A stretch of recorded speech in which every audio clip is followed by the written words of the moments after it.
Hello, everyone. Welcome to another edition of In the Spotlight. I'm Mike Kenichi. I'm very excited and honored tonight. I followed this man's career early on when I saw him in a movie in the Line of Fire. I also was able to watch him on Beverly Hills 90210. He has over 100 film and TV series to his credit. It is my honor to introduce to you the one and only Alan Toy. And Alan, I want to thank you for coming on today. It's a real honor. It's my pleasure, Mike. So, Alan, let me ask you, how old would you say you were when you decided, maybe I want to get into acting? Was it at a young age, or did it kind of evolve as time went on? Well, I wanted to direct, actually. With my disability, I really never thought I would be allowed to act. But when I was a very young kid, I had polio at 3.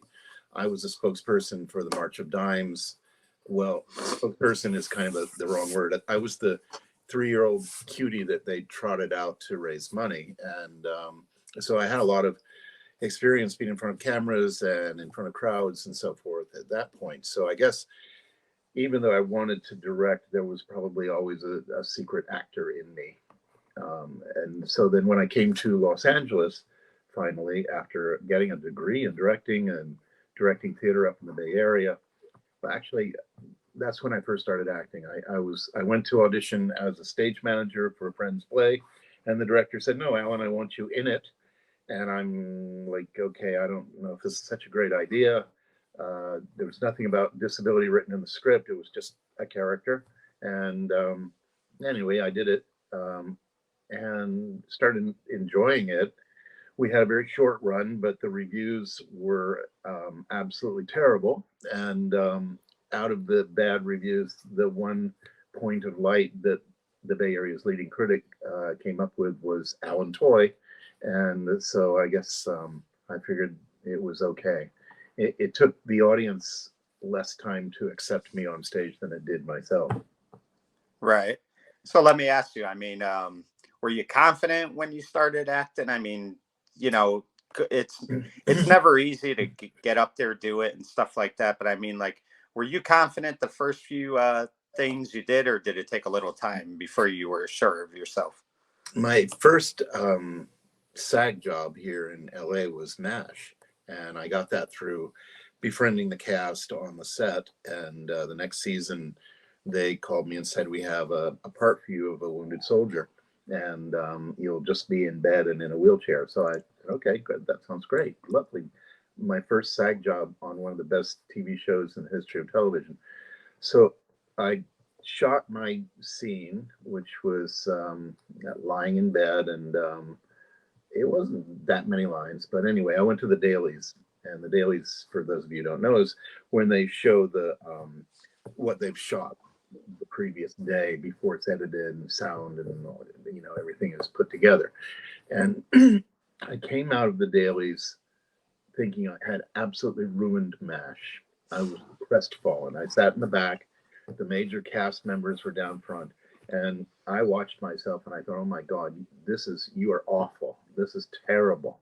And I came out of there. I was hovering behind, and I didn't want to talk to anybody. I just wanted to go, jump off a cliff or something. And Loretta Swit saw me, and she came up and said, "Oh my God, Alan, you were fabulous. We were just talking about how great you were. You were just absolutely wonderful."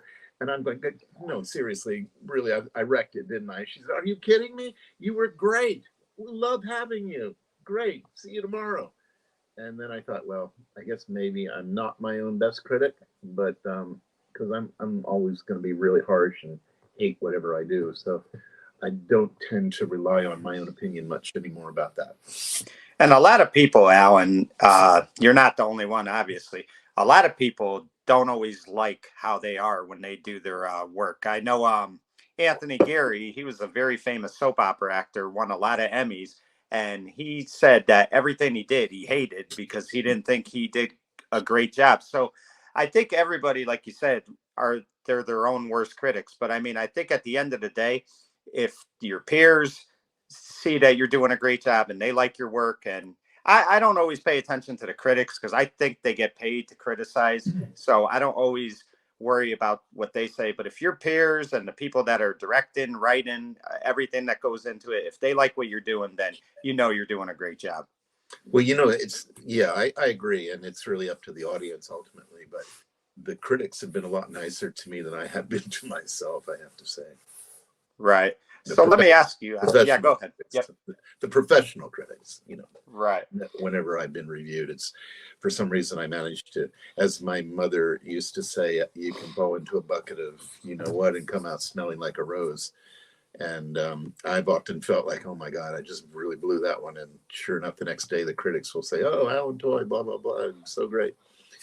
I'm not tooting my horn here. I'm just saying that I'm not my own best critic with regard to the work I'm doing on stage or in front of cameras. Right. So let me ask you, you talked about MASH. You're on this successful series. I mean, it was on 11 seasons. I mean, number one, had you been a fan of that show? And number two, just being on that cast for a couple episodes and seeing how they direct and everything else, were you in awe of just how well that show was done? Well, I had met David Ogden Stiers in the cafeteria over at Fox, and it was he was a great guy. He was passing where I was sitting at a table in the commissary, and when he got to me, he had his tray, and he bent his knees so that he was down below me, took his fork off his tray and stuck it in the spokes of my wheelchair, stood up and walked on. And I thought, that is the most outrageous thing anybody has ever done. And I said, just for that, I'm coming to your set to visit you later today. And he, over his shoulder, said, you better not, which I took as an invitation. And by the end of the day, I was his driver because he rode his bike or skateboarded. He didn't drive, and the studio was not happy about that. So anyway, I was on the set for probably most of that season, more than half a season before I actually worked on the show. So by then I knew everybody. I knew the workings. I knew the extras. I knew the cast. I knew the director, everybody, the camera people, and so forth. So it was actually pretty good because I was very comfortable with everybody already. And, watching them, as you say, move like smooth clockwork.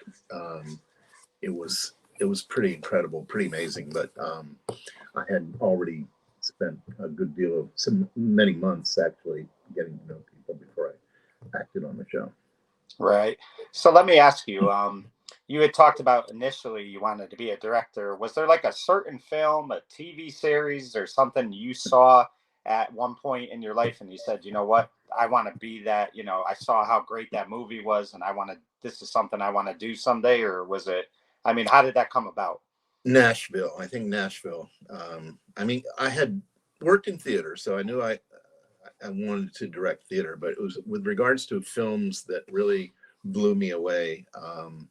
Nashville was probably the main one where I saw like just how you can brilliantly juxtapose characters, have them really throughout most of the movie not even relate to each other, and amazingly through the story and the camera work and the direction, bring them all together at the end to have such huge impacts on each other's lives. And I thought that was a brilliant film. I still think it's the great American film. And so that was a big inspiration. Robert Altman's movies. Right.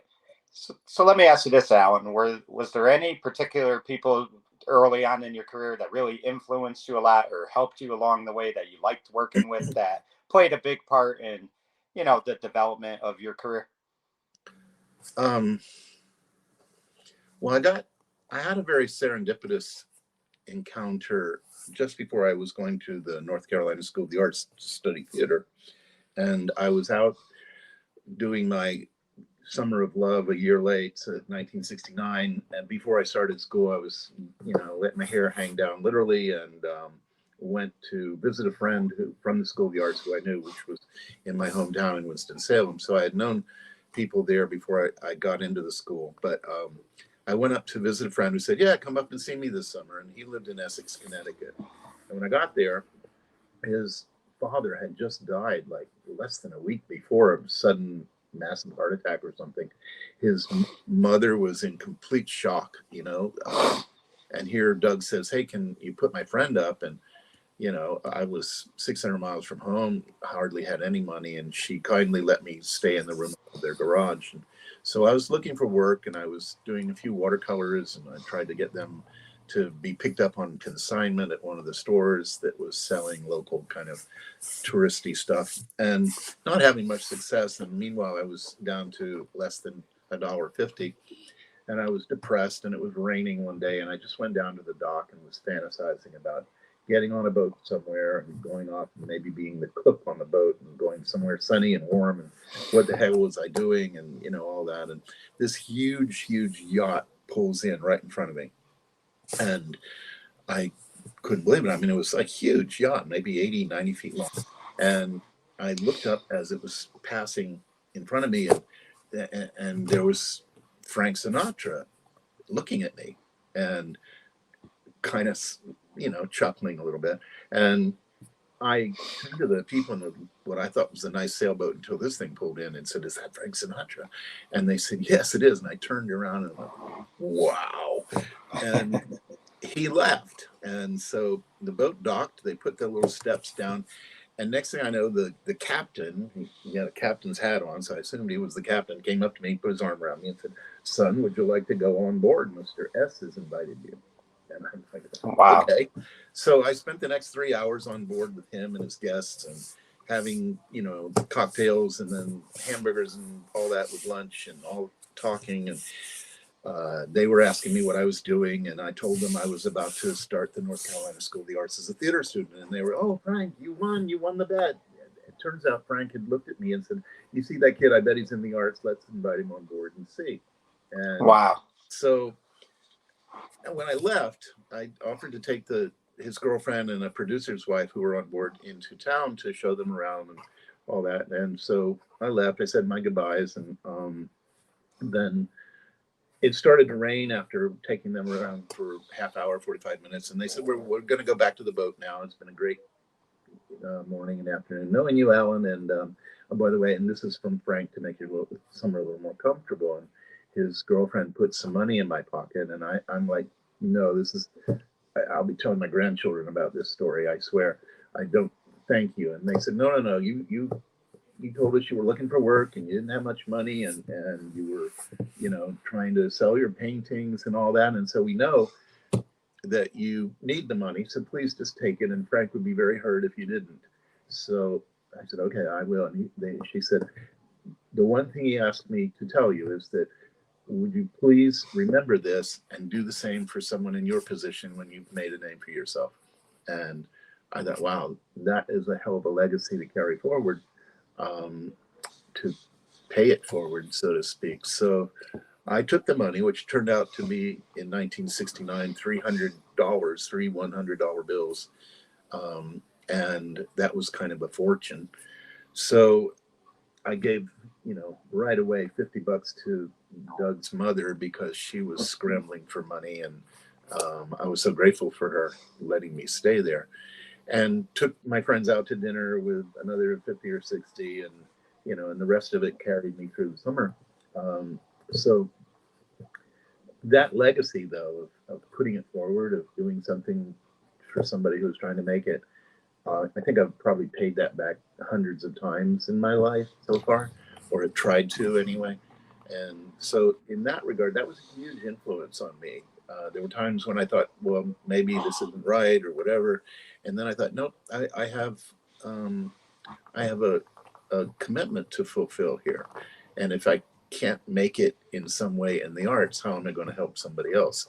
So I've always remembered that. And I probably will live sort of by that pay it forward code for the rest of my life. It's so nice when you hear stories like that too, Alan, because I mean, think about it. Frank Sinatra, he's the most famous singer at the time back then. And I mean, you see what his career became.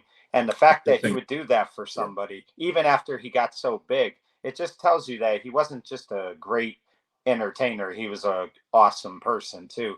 And things like that leave an impression on you for the rest of your life. Well, he was known for his generosities, also known to be kind of an asshole at times, but nevertheless, and I guess I have been as well. But so I'm carrying the Frank Sinatra legacy forward.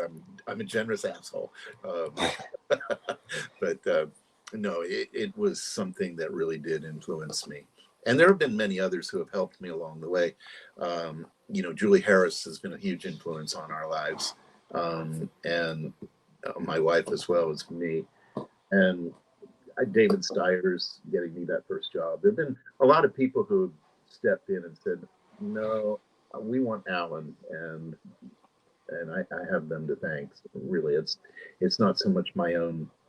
I mean, I persevere, but it was really true. You get by with a little help from your friends. What can I say? That's just really true.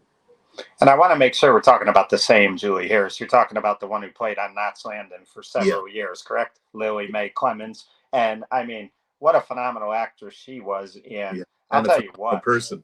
She was an amazing person. yeah, I'll tell you what, though, you look at her career. I mean, when she came on to Knots Landing, I think she came on in season 3. I mean, she just added so much to that show. I mean, she was just a phenomenal actress. And, a few years later, she was on a guest spot on Family Ties, did a great job. She was just a phenomenal, phenomenal worker. Like I said, and a great person. Really a wonderful person. Right. So, Alan, I know, like, as time went on, and we're going to discuss it, you got into some big films, but early on, what were some of the films or TV series that you really enjoyed doing when you were starting out? Um, I liked Simon and Simon. Yeah. Those guys were really fun to work with. I did a couple of their episodes. Um, I don't know. I worked as a, I was one of those actors who, because of my disability, I knew that one job didn't necessarily become a stepping stone for greatness, and that we were looked upon. I mean, they'd say, person with disability, age, sex, disability doesn't matter, just send them all in. And you go like, how dehumanizing is that, right? But it was never like, or very rarely was it, we'd like to see people with disabilities and people of color and so forth for any of these roles on the script. That a doctor, a lawyer, whatever, it could be anything. No. So it was kind of, while we were fighting that discrimination, I was willing to do a guest star one day and extra work the next, because as far as I was concerned, it was all money in the bank. And Right. I actually got a couple of recurring roles as a result of being an extra, where they just picked me out of the crowd and said, "Alan, we want to give you lines, and actually we want to have you back, and we want you to be this character." So I knew that the possibility was out there that extra work could actually, or background work could turn into something more substantial. But so with regard to that, though, I worked on 9 to 5, and Yeah. and honestly, I was kind of ballsy about that. I knew that she was there. I knew I was hanging out at Fox, and I went to. I wrote a letter to Jane saying, "Here's 10 reasons why we should get to know each other," and I delivered it to her trailer. And the next day, I went by and she said, "Hey, you." So one of these things says that I should be as an extra in the background of The Office here, and I said, "Yeah, that's right."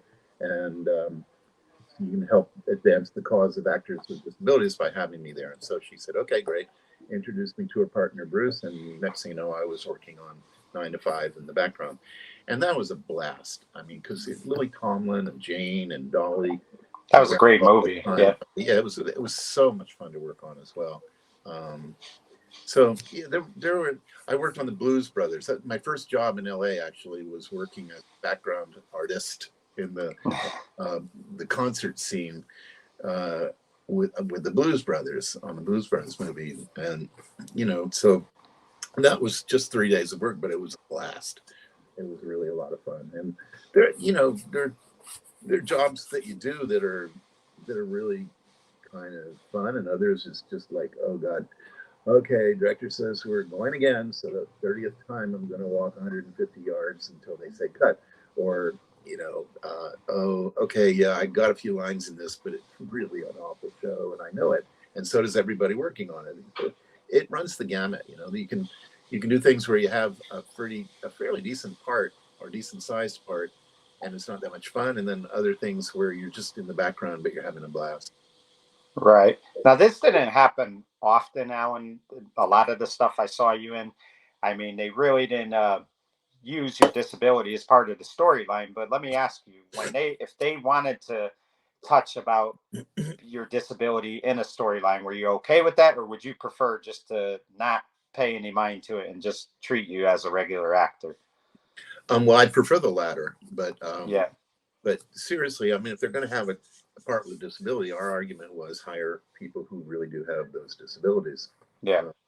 So I've played, this is supposed to be a very creative town, but I've played a number of roles that are named Wheeler or Wheels or whatever, and it's like, oh, come, please, guys, just think a little bit about it and don't be quite so stereotypical. And there are others, like when I worked on Matlock, for example.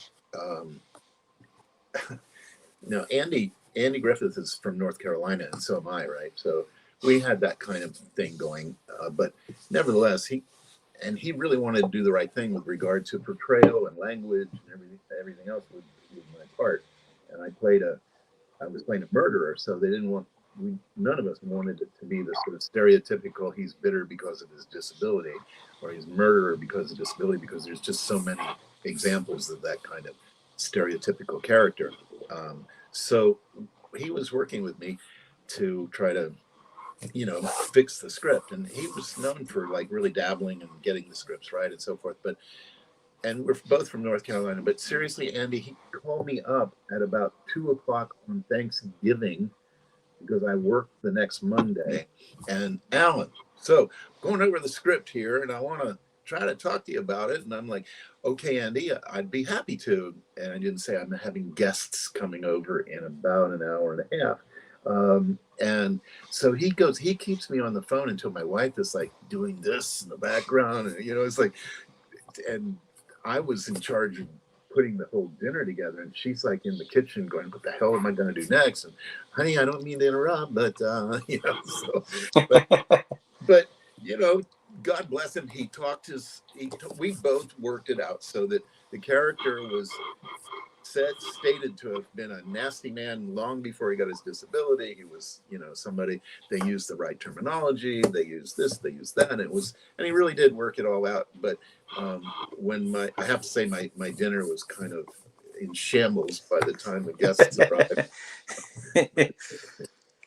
But Alan, the thing of it is, though, is as impressive as your career has been, I mean, what you've done, though, I mean, you really, in a lot of ways, changed the way people with disabilities were looked at in the entertainment business, because it wasn't easy for many people. I remember an actor by the name of Jay Calloway. He had a disability, and he talked about how tough it was when he would go on shows, because he was on shows with kids, because he was a kid, and that was difficult. But I mean, you really changed like the way people thought about that. And if I'm not mistaken, aren't you the co-founder of the Gold Committee for Performers with Disabilities? You started that project years ago, correct? I think it was So the SAG AGA. I was one of the co-founders of the SAG and the Interguild. It was SAG AFTRA Equity Committee of Performers with Disabilities, and I was actually one of the people who went to Screen Actors Guild and said, here's language, we want to see this in the new contract, which basically included disability as one of the protected groups. And so I'll take some credit for that. There was the Media Access Office, which was founded by Fern Field, who was a producer and who helped Jerry Jewell get that part on The Facts of Life. She worked for Norman Lear, who was open to the idea. And so Jerry became a very highly recognized character with a disability. And she had a lot of she was a recurring character on that show. Right, right. And Fern, in the process of that, founded something called the Media Access Office. But I came from a more progressive perspective about that, which is like nothing about us without us. And so up until that point, it felt somewhat paternalistic to me about how they were approaching it. So I was in a group of guys called the Council of Disabled Artists, the CODA, and we kind of when Fern withdrew a little bit, we kind of took over the media access office, or I guess maybe I was one of the leading people who did that. And so I became the head of the board of directors for that organization kind of early on. And together with Terry Susan Hartman, with whom I was co-founder of that committee of performance with disabilities, we really did a lot of innovative work at the beginning. And I was kind of the mind that, you know, you can beat your head against the wall as long as you want to, but probably not a lot will happen, except you'll get a bunch of bumps on your head and people will think of you as an angry gimp, which is not at all what that was a stereotype we were fighting. So, but if you organize people and you worked with the power of the strength of many instead of just one or two, you can probably accomplish a lot more. So my whole approach to it was one almost like a union organizer, which is that we're going to include people, we're going to bring them in, we're going to make them feel like a part of this movement, and hopefully whatever filters down, even if it doesn't immediately benefit me, that's fine. It's filtering out there, and it's changing the industry, and it's helping people see disability in a different light. And so I honestly feel that we don't get enough credit for the passage of the ADA, because while I didn't work on any of the language or do the day-to-day kind of hustling that was needed to convince Congress members to pass that, and ultimately the President of the United States to sign it, I do know that whenever I would go to Washington to be a part of anything that they were doing with that regard before the bill was introduced and passed into law, people would see me and go, "Oh, I saw you on TV," or we'd be trotting out other actors with disabilities to testify and so forth, and everybody was like, "Oh yeah, we saw you. Oh yeah, we could watch." And it basically gave me the chance to stare, to feel comfortable about really seeing the humanity behind the disability that they would ordinarily just go, "Oh, disabled person, dismiss." But when we were on their televisions and their movie screens, they could check us out. They could learn more about it. They could study how a person with a disability interacts with others and so forth without the discomfort of having it be them, right? And so they became a lot more adjusted and used to having people with disabilities be a part of the American scene, which is what we asked for in the contract. And that, I think, really did help change attitudes within the membership of Congress that allowed the ADA to be a successful bill and get signed into law. Right. And Alan, I mean, talk about a powerful performance. I brought it up earlier, but you were maybe in the line of fire for about 5 or 10 minutes, but that scene you were in with Clint Eastwood was just, I mean, you got right in his face. You weren't afraid of him. And I mean, I love the line you say at the end. You say, "Do me a favor. If you find this guy, let me know. I'll sleep better." I mean, just talk about being in that movie, because that was a classic movie. And I'll tell you, from start to finish, I mean, John Malkovich, you talk about what a performance he did, because he really made you just like scared of this guy. He really did. Well, I never met him, but when I showed up, I was a little nervous because, okay, I've got all afternoon I'm going to be spending with Clint Eastwood. And also one of my favorite directors, Wolfgang Peterson, who did Das Boot, the movie about the submarine, the German submarine, which was an enormous favorite of mine. And so I'm sitting there at, I showed up and they said, "Oh, Alan, great, welcome, go get lunch." And then we'll be working after lunch. So I went and got a little lunch and I sat down. And next thing I know, this guy's sitting next to me. And he says, "Hello, how are you? Welcome to the set." And I realized, oh, he's got a little accent. And he said, "Yes, I'm Wolfgang." And I said, "Oh my God, I'm such a fan of your movies." And he said, "Well, thank you." And so anyway, how are you? Who are you? And he just made me feel really comfortable before we even went to work. And then working with Clint, Clint likes to, he's not one of those people who likes 30 takes. He's like, "Okay, we did it. Let's move on. Okay, we did it. Move on. Do we have that one? No. Okay, let's do it again. But then let's move on." So you didn't mess around. You had to be on your money, on your marks, all your lines. Everything had to be right. And so I worked with him all afternoon, and I have to say that I tell people now I'm the only person who pulled a gun on Clint Eastwood in a movie and lived to tell about it. Because I do this thing. You see this, Yeah. if you see him, if he ever comes back, So anyway, it was a really fun experience, and this kind of thing where you go, okay, well maybe Clint will remember and have me in the next movie. Or same thing with with Scorsese. I kept thinking, well, maybe he'll have me back, or with Oliver Stone, all these movie directors. You think, okay, if they like me so much, maybe they'll have me back. But so far, I'm still not holding my breath. I did for a little while with a couple of them, but And interestingly enough, that character you played in that movie, he plays a big part in Eastwood's character uncovering. Oh yeah, I'm the first that. Yeah. 3/4 of the way or 2/3 of the way through the movie. I'm the first person who tells him who he's looking for. And Yeah. so that was a major plot mover. Yeah, and I mean that just had to be. I mean, think about this. I mean, you've had a lot of great moments in your career, but I mean that moment right there, like you said, you got to do a scene with Clint Eastwood, and it was a fantastic movie. So I mean, you're part of that legacy of that movie, even if you were only in it for about 10 minutes. You're still a part of a big legacy there.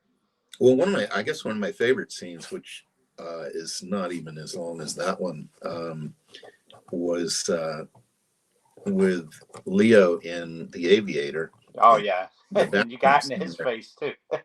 And yeah, and I basically that scene reveals to the audience how incredibly sick this man is becoming, and how his disability is taking over his life, and I love it because it was. And very few people really even recognize this. I don't even think that Marty, the director, thought of it this way until I sort of brought it up to him, which is that this is two people with two different disabilities who don't get each other, who ought to be able to relate, but even they can't relate to each other because their disabilities are so disparate and completely unlike each other's. So you have the guy with the increasingly difficult schizophrenia coming on, and you have the OCD and all that stuff, and then you have the guy with the post polio, and the guy with the OCD has been told by his mother in the beginning of the film, stay away from people with polio and so forth. So he's naturally like, and Leo did a wonderful, brilliant thing, which was when I approached him at the sink, he went, and he held his breath for the whole rest of the scene.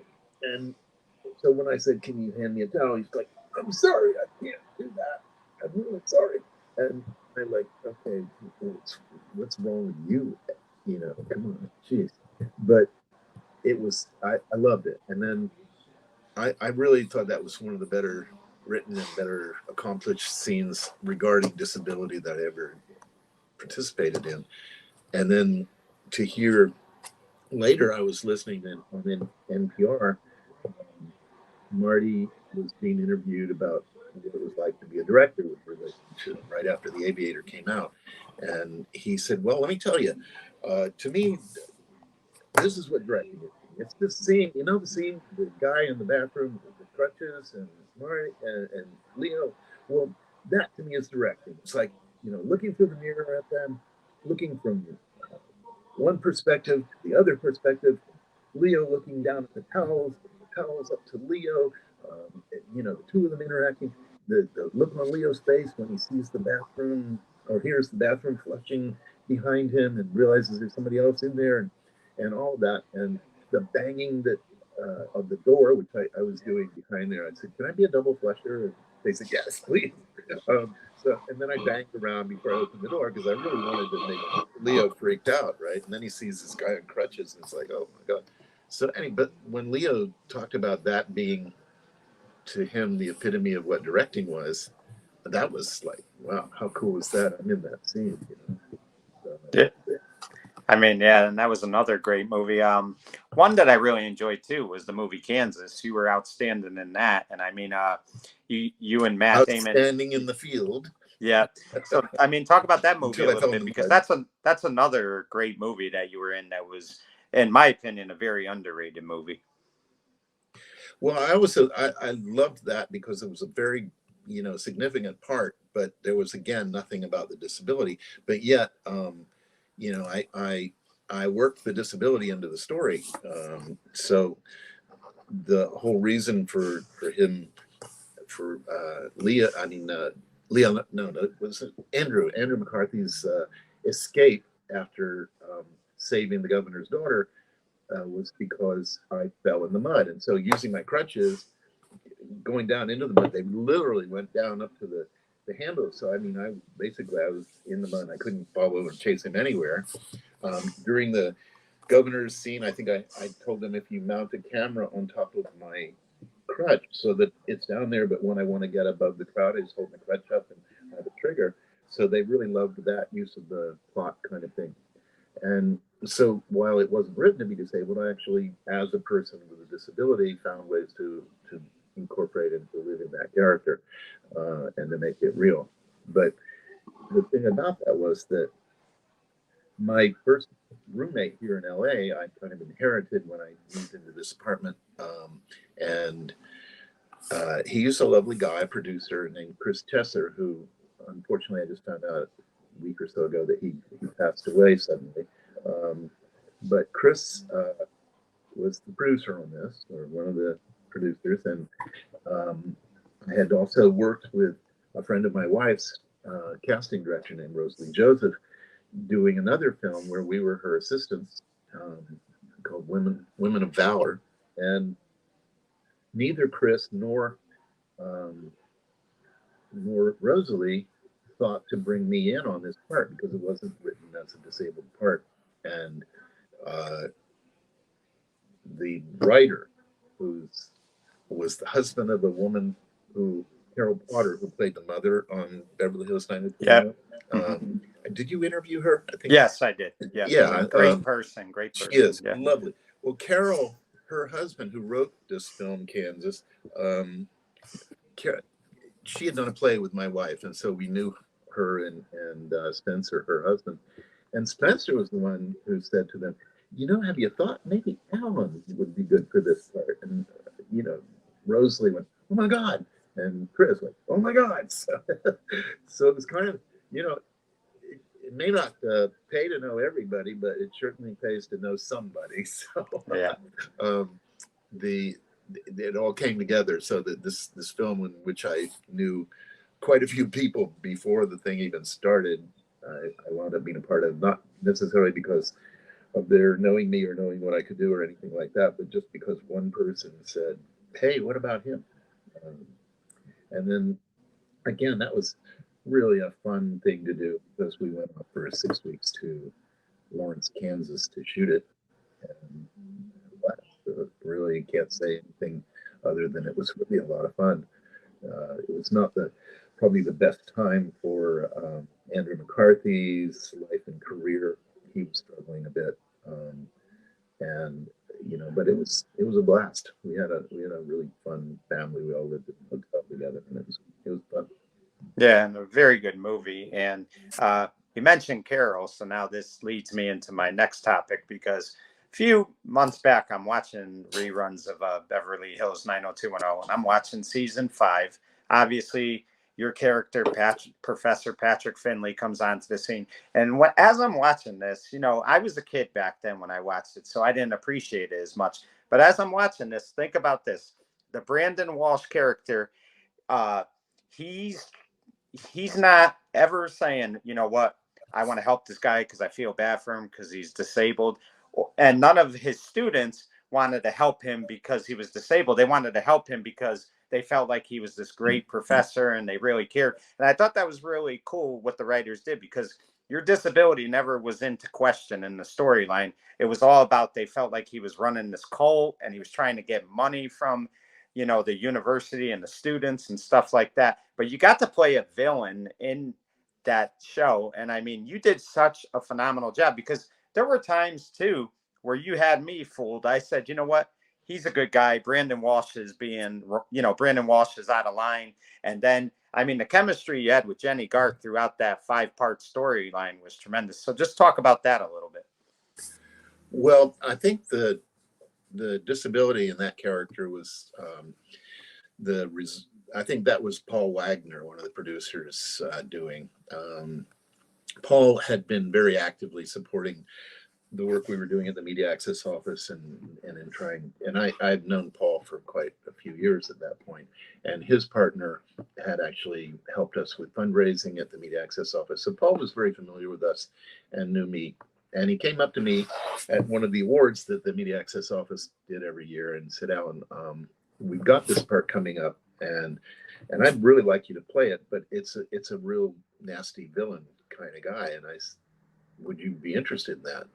And I said, "Well, look, I've struggled here for a number of years now to try to get this industry to do something besides the stereotypical disabled bad guy. And I've played a lot of really nice guys. So I guess it's time that I actually did go play a bad guy. So yeah, I would be very interested in doing that." Now, I'm drawing a blank. Brandon, Jason Priestley. Jason, yeah, thank you. Jason wanted a friend of his up in Vancouver to play the part, and so and Jason was directing the first episode of this run, and so he was really arguing for Jim Burns, who's a fine actor and a great folk singer as well. And ironically, I think we're both up for the same part right now, which I suspect he's going to get on a TV show called Fire or something or other. But in any case, but anyway, at the time, Jason really wanted his friend, who he knew, the Canadian actor, because he's Canadian as well.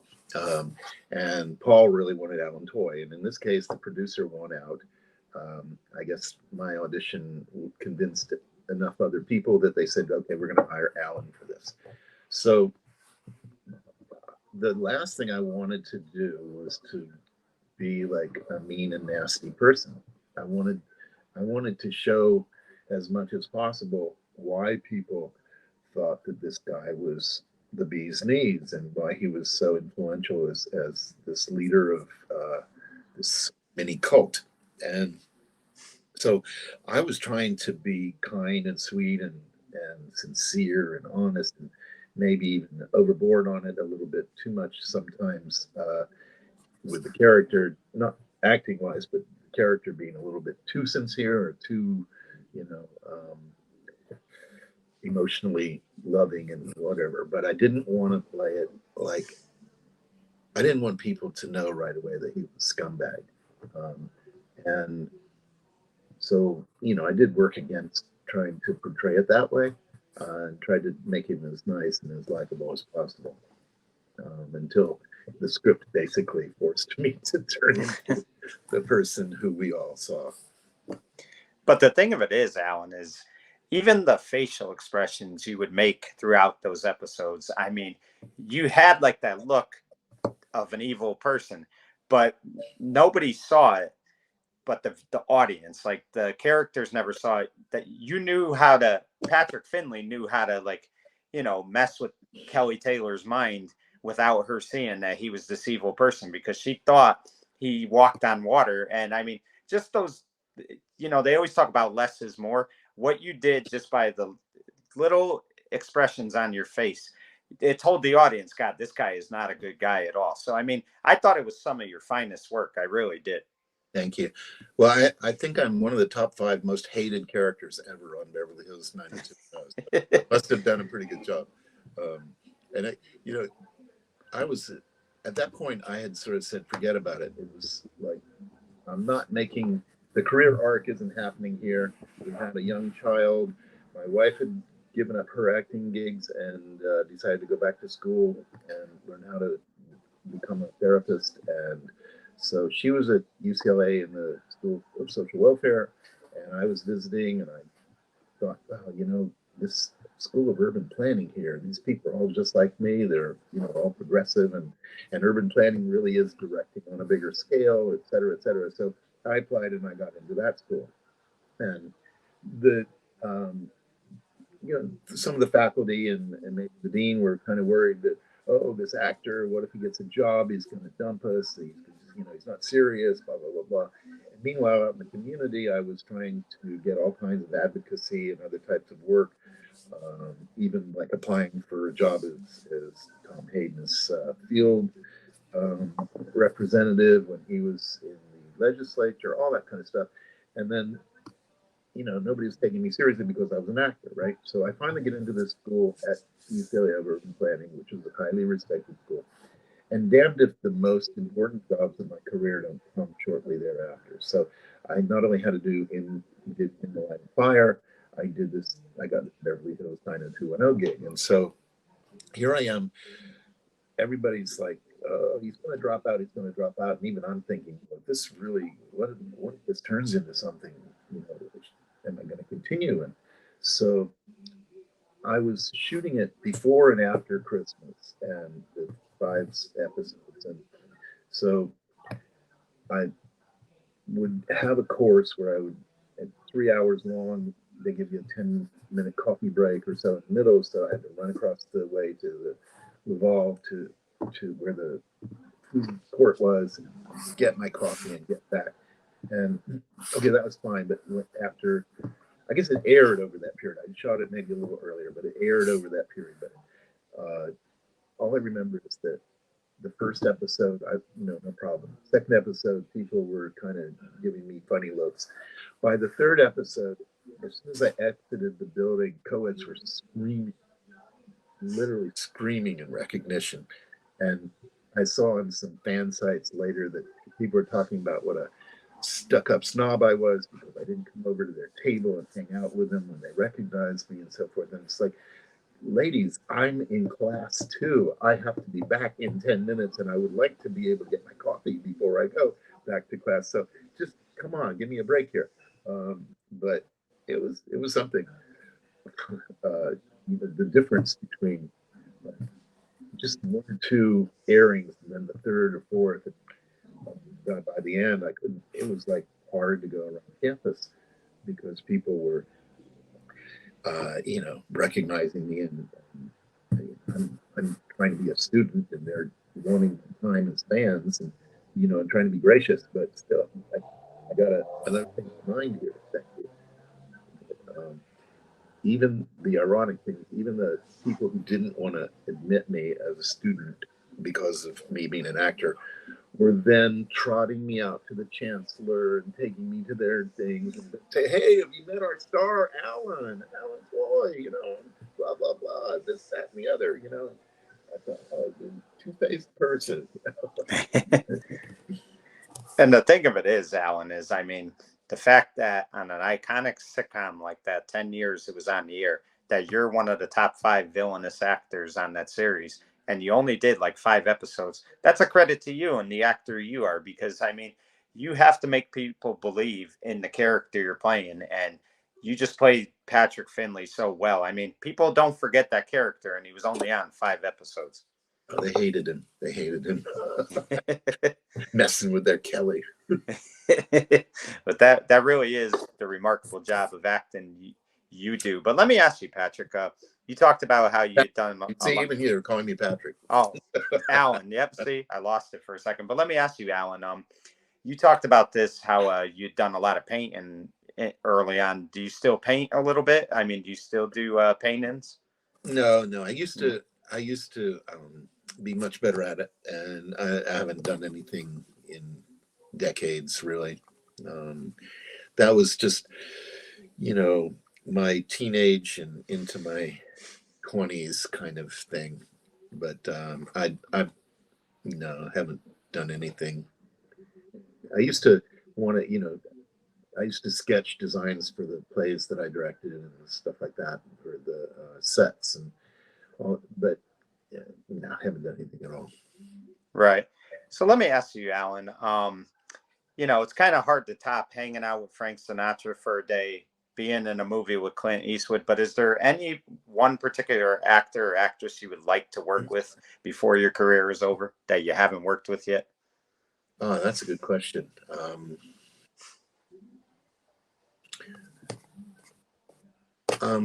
I think Bobby De Niro would be fun. Yeah, yeah. You know, but I don't know if he's doing much anymore. The same with Jack Nicholson. I think they're both kind of at the point where they, for a while, De Niro was doing everything that came along. It was almost like John Gielgud, where it's like, okay, you're doing this for your heirs, we know, because you get millions of dollars per job, and you're rolling out 6 or 7 a year or more. But I don't think they're doing that much anymore. But people, I don't know. See, the thing is, after I got my degree, I took a 20-some-year break from that. I raised my family. I worked in a number of jobs that had nothing to do with the business, and then saved enough money and got to pensions so that I could retire comfortably. I never could have done that sticking around in the business, although who knows, maybe I would have gotten that golden ring kind of part. But um, I honestly am I have no regrets whatsoever walking away from it for more than 20 years. But now that I'm kind of retired from all of that other stuff, I'm back at it a bit, and actually got a nice gig last year playing Roosevelt in the NBC Live version of Annie, which was really, really fun. And it was like doing theater because they had an audience there, a couple hundred people in the audience. So once they start, you do the theater. Now, if you screw up, then you screw up. You just keep going. And so we were all live before 3 million people on the East Coast, East and Central, and then a couple million when it re-aired here. But it wasn't live exactly when it re-aired here, but we were actually doing this big, complicated, lots of choreography and songs and dance and all that musical in front of people, 3 million people live, and that was a freaky, scary experience. But um, I get to say now, finally, that I'm probably the only person with a disability, and certainly the only one who had polio, to ever play Franklin Roosevelt on TV or film. So um, I'm very proud of that accomplishment, I think. And they told me it wasn't a singing part, though, but they lied. Because I had to be belting out Tomorrow with the best of these Broadway seasoned journeymen, and holding it and carrying a tune. That was scary. Wow. So, Alan, before we go, what would you say? I know it's hard to just pick one thing, but what was the most rewarding thing that you got out of being an actor, if you had to pick one thing? Well, it wasn't the money, that's for sure. I guess I got to be, for a while, I got to have a bully pulpit to promote the things that I believed in about how people with disabilities are Perceived, yeah, looked perceived, at, how they could be better perceived, and what the value is that people with disabilities can bring to society. And so I got to have an audience as a result of being in these things. And so I think that was probably one of the most rewarding things about that. I can't say that the ego gratification was like secondary to the fact that because people recognized me and knew who I was, and for some reason thought that I was somehow worth listening to, or the words I had to say were important. I was able to use that to kind of promote a widening of people's perspectives in general, but especially about people with disabilities. Alan, it has been an honor and a privilege for me to have you on today. I've followed your career for many years. I really do applaud you for what you've done throughout your career, and you really have set a great example on what hard work, dedication, and commitment really means. And like I said, I applaud you, and you're a remarkable person, and I really do thank you for coming on today. No, thank you. Appreciate it. Thank you. Well, there you have it, folks. You just got to know Mr. Alan Toy for the last hour. I watched his career for many years. I first saw him in around 1993, as I mentioned, in a movie called In the Line of Fire. He was only on for about 5 minutes, as I mentioned. But in those 5 minutes, I said to myself, wow, this guy was really good. And then as time went on, I saw him in a TV show that I watched for many years, Beverly Hills 90210. He played a villainous character, and I said, wow, I can't stand this guy. And right there, I should have known that if I couldn't stand him, he is a phenomenal actor. And as years passed, you've gotten to see him do many things. He's been in different movies, different films. He's guest starred on a lot of TV sitcoms. But the thing that stands out to me more than anything else about Alan Toy is he has the motivation and the desire to work each and every day. He's never someone who rests on his laurels. He wants to keep doing stuff and making a difference and making an impact each and every day. You know, we talk about those TV's unsung heroes. You could dust off the word for Alan Toy. For In the Spotlight, I'm Mike Kanishi saying good night, everyone. Thanks.